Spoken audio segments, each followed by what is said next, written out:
అధికార party frustration లో దాడులకు తెగబడుతున్నారని టీడీపీ సీనియర్ నేత మాజీ మంత్రి అమర్నాథ్ రెడ్డి అన్నారు.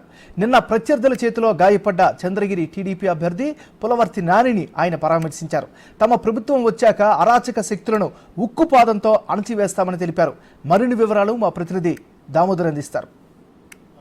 పెద్ద ఎత్తున దాడులు కొనసాగాయి. ముఖ్యంగా ఏదైతే పోలింగ్ ప్రక్రియ తర్వాత పోలింగ్ రోజు దాడులు కొనసాగాయి. దీనిపైన టీడీపీ అభ్యర్థులు తీవ్ర ఆగ్రహం వ్యక్తం చేస్తున్నారు. మరోవైపు నిన్న మహిళా యూనివర్సిటీ వద్ద తెలుగుదేశం పార్టీ చంద్రగిరి అభ్యర్థి పైన జరిగిన దాడిపైన తీవ్రంగా ఖండిస్తున్నారు. ముఖ్యంగా దీనికి సంబంధించి మాజీ మంత్రి అమర్నాథ్తో పాటు పూతలపట్టు టీడీపీ అభ్యర్థి మురళీమోహన్ కూడా వచ్చి వారిని పరామర్శించారు.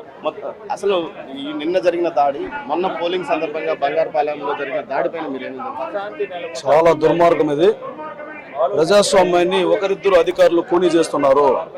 ఆ ఒకరిద్దరి పైన చర్యలు తీసుకోవాలి.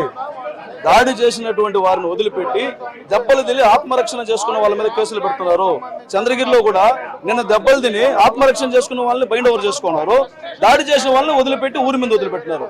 ఏమి సమాధానం చెప్తారు మీరు పోలీసు అధికారులు? దయచేసి మేము ఒకటే చెప్తున్నాం, పూతలపట్టు నియోజకవర్గంలో బంగారుపాలెం, యాదమరిలో సిఐలు కట్టిన కేసుల మీద విచారణ జరిపించారు. నిన్న జరిగిన దాడి, ఆ తర్వాత ప్రతి దాడి, నిన్న జరిగిన దాడి పూర్తిగా కూడా కుట్రపూరితమైనటువంటి దాడి. ఈ దాడిని తీవ్రంగా కూడా ఖండిస్తున్నాం.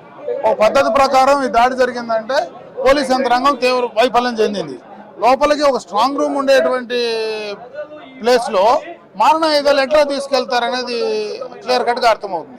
పోలీస్ యంత్రాంగం ముందే ఊహించి ఎందుకు దాన్ని కంట్రోల్ చేయలేకపోయారో పోలీస్ యంత్రాంగం సమాధానం చెప్పాల్సినటువంటి పరిస్థితి ఉంది. కాబట్టి ఈ కుట్ర కోణాన్ని ఛేదించాలా, ఎవరు ఆ కుట్రకు వెనుకున్నారో వాళ్ళు బయట తీసుకుని. చిత్తూరు జిల్లాలో గతంలో ఎన్నడూ తిరుపతి కానీ చిత్తూరులో కానీ ఇలాంటి ప్రశాంతమైన వాతావరణం ఈ జిల్లాలో ఇలాంటి ఘటనల వెనక ఎందుకు వాళ్ళు దాడి చేశారు? ఏమైనా ప్రక్షేషణ లేకపోతే ఏదైనా అంతమొందించాలని ప్రయత్నించారు? ఎప్పుడు ఇటువంటి పరిస్థితి గతంలో లేదు. చిత్తూరు జిల్లా మొత్తం కూడా శాంతియుతమైనటువంటి వాతావరణం ఉంది. ఈరోజు ఫ్రాక్షన్ రాజకీయాలు తీసుకొస్తున్నారంటే దీన్ని పూర్తిగా కూడా తీవ్రంగా ఖండిస్తున్నాం. ఇటువంటి పద్ధతులు ఈ ప్రభుత్వం, ఈ నాయకులే వైఎస్ఆర్ కాంగ్రెస్ పార్టీ ప్రభుత్వం వచ్చిన తర్వాత జరిగింది. మీరు భవిష్యత్తులో వీటిపైన చర్యలు తీసుకోవాలి. వాటిని ఉక్కుపాదంతో మా అధికారం వస్తే ఖచ్చితంగా ఇటువంటి వాటిని కూడా ఉక్కుపాదంతో అణిచివేస్తాం.